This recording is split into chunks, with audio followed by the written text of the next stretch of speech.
I'm a former high school teacher, and as a teacher, I was continually struck by all the difficulties and problems which plagued my work, the schools I worked in, both public and private schools.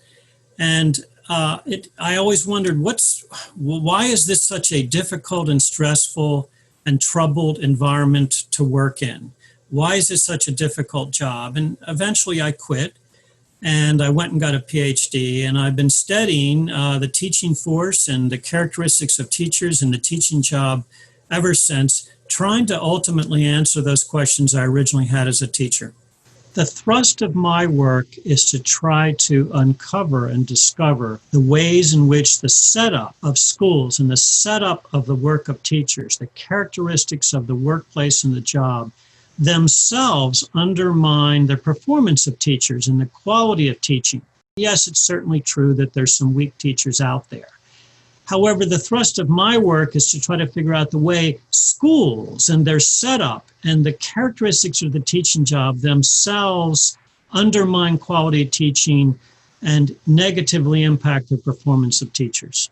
I do a lot of different research on different aspects of teachers, the teaching job, and the character of schools. One has to do with the question of whether the depth and breadth and amount and type of education and preparation teachers get before they teach, whether that has any bearing on their retention and durability once they start the teaching job.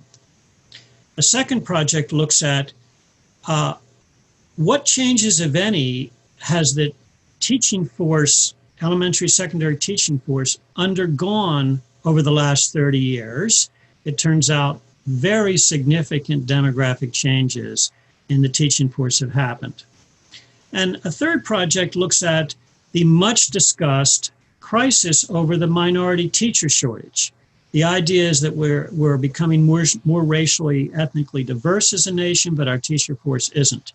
And so we've done a whole bunch of research with the national data to sort of try to, what are the facts?